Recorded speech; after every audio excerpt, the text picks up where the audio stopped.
Hello, this is Mike Burek, your host and producer of Krynytsia, The Well, a podcast series about topics of interest to the global Ukrainian community. Today is Thursday, August 29th, 2024. This episode of Krynytsia is produced for the Ukrainian Weekly, a newspaper published in English for the global Ukrainian community since 1933. Our guest today is Andrew Daneri, who's a resident fellow and former assistant director at the Atlantic Council Eurasia Center. Welcome, Andrew. How are you? Doing well. Thanks for having me on. Yeah, thanks for joining us today. To start off with, can we get some information about your educational and professional background? So I'm a resident fellow here at the Atlantic Council's Eurasia Center. We focus primarily on Ukraine and Eastern Europe and Eurasia. I've been here almost 4 years now. And previously, I was a Peace Corps volunteer in southern Ukraine in Odessa Oblast. Before that, did my undergraduate studies at Colby College up in Maine. And I'm currently also pursuing my master's at Georgetown University. So let's talk about the work of the Atlantic Council. You mentioned that the Eurasia Center has a major focus on Ukraine. What kind of programs does it offer in that area? So we're a think tank, and some of your listeners might think of a think tank as, oh, they do a bunch of research and write a bunch of long papers, and we certainly do that. But a lot of what we do focuses on convening and on events, particularly on timely topics, so we can react really quickly to the news. So while we've focused for many years on Ukraine primarily through our Ukraine and Europe initiative, we also focus on Russia, Central Asia, the South Caucasus, Belarus, and Moldova as well. And our work really now focuses on the security situation in Ukraine, but of course also, we work on human rights, economics, U.S. Ukraine ties, diplomacy, and all of that, trying to advance a stronger American, and especially, and even transatlantic policy on Ukraine. So, in your recent article for the Atlantic Council, you suggested that two influential U.S. senators have offered a new U.S. Ukraine bipartisan partnership proposal. Can you elaborate on that? So Senators Richard Blumenthal and Lindsey Graham did their sixth trip to Kyiv now. I guess it was about 2 weeks ago as we're recording this. I believe they were there on August 12th. And because they've been to Ukraine so frequently, these guys know what they're talking about, I would say more than the typical congressional delegation to Kyiv, which of course they're all good and all make a difference. But they came back with what struck me as a really actionable set of priorities, which to me lay out what could be and what maybe should be a strategy for Congress and for the administration through the end of 2024. And to follow up on that, what is the current climate in Congress regarding U.S. foreign policy towards Ukraine? So Congress, as we're speaking now, is out on recess. So we'll learn a lot more about that, I think, when folks return at the beginning of September. But as ever, Ukraine is a really bipartisan issue. Support for Ukraine is bipartisan. That has, of course, back in 2022, support was almost unanimous across the Congress. We've seen that erode somewhat, but really the headlines that you've seen about opposition to aid for Ukraine over the last several months and all the difficulties in passing a new aid package in Congress were due to a pretty small minority of Republican lawmakers. And I would, we saw from that vote that more than three, especially in the House of Representatives, support for aid to Ukraine got over 300 votes out of the 430 plus available. So I would say support remains really strong on both sides of the aisle. And how active have Senators Richard Blumenthal and Lindsey Graham been in support of Ukraine?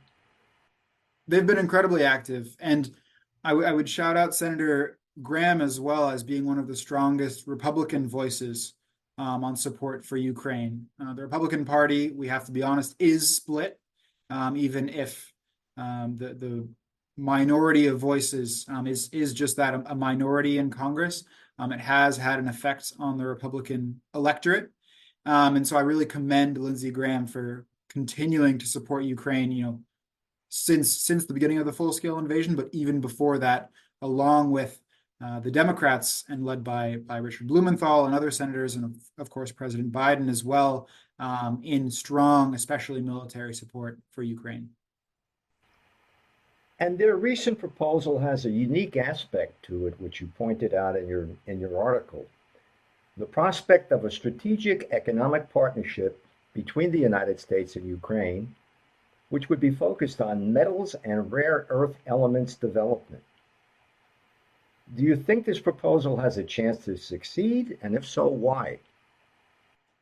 Yeah, this was the most interesting part of their press release, which talked a lot about security, about inviting Ukraine to NATO, about reducing or eliminating restrictions on Ukrainian use of U.S. weapons against Russia, things of that nature, which most people who think we should have a much stronger policy on Ukraine already know and are thinking about and agree with. But it's interesting because U.S. Ukraine trade is really small. In 2022, I think it was about $3 billion in total. I mean, that's minuscule, really.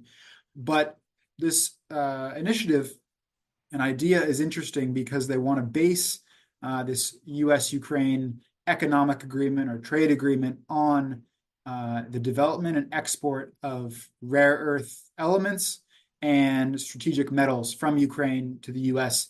and the West, which of course, these things are key to high-end technologies, chips that go into enabling AI, go into other things like iPhones, but also batteries, right? Lithium goes into batteries, which will be key for the energy transition.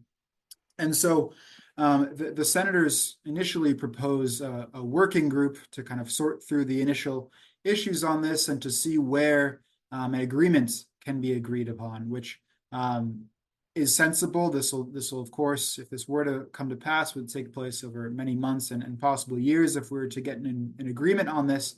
But I think it does have legs because one of the things that's even more bipartisan in the U.S. Congress than support for Ukraine is opposition to the Chinese Communist Party's rise and its aggressive actions against United States allies. And we know that China has a near monopoly currently on the rare earths market.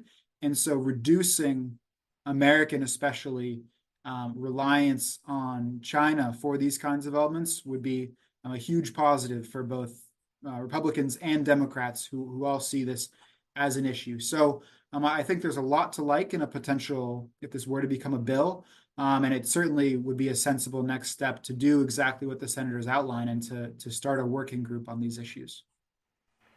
So, overall, then, what would be the significance for foreign trade of a U.S. Ukraine partnership in this area and in other areas for that matter?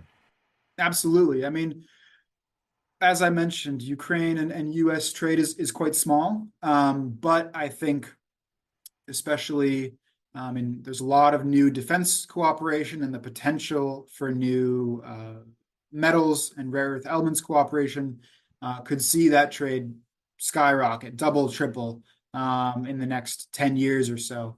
We have this U.S. Ukraine security agreement that President Biden and President Zelensky agreed to, which talks about all sorts of interoperability, U.S. investment in Ukraine's defense sector, Ukraine's own development of its indigenous defense technologies, some of which I imagine would also be useful to the U.S. military. So I think there's a lot of new synergies in the relationship around minerals, metals, defense cooperation that beyond the of course crucial strategic and security ties could also be a basis for further economic cooperation.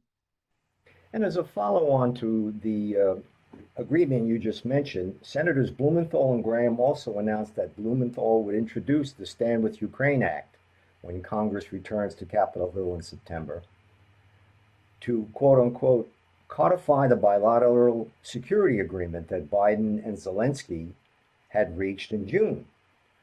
Why is this necessary? And do you think Congress will pass the bill in the fall?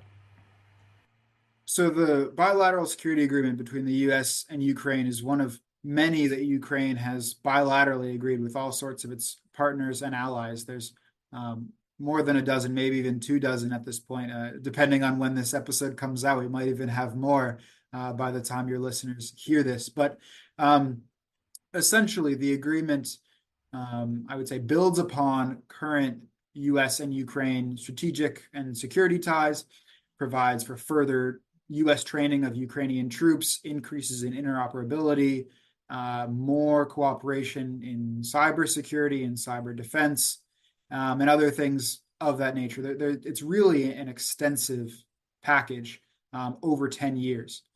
And the difficult thing, though, is that this wasn't, it's not a law, right? So if you could have a new president or a new administration in Kyiv, or, probably more likely in the near term in Washington, that there's nothing binding about the agreement. And so what the senators are proposing is to essentially make this law, that the U.S. and Ukraine must do these kinds of things that converge our security establishments, especially, and provide essentially greater security, not guarantees, but something approaching guarantees that allow Ukraine to better integrate with Western defense structures, which of course is a major positive.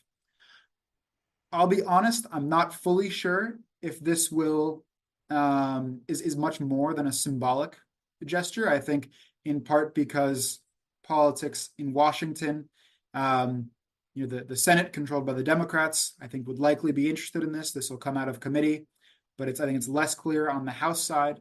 And then, of course, if we were to really codify this as a sort of treaty, this would also need to be passed in Kyiv, which might be an easy pass in the Verkhovna Rada, but would be an extra step as well. So there's lots to kind of figure out before this becomes a law.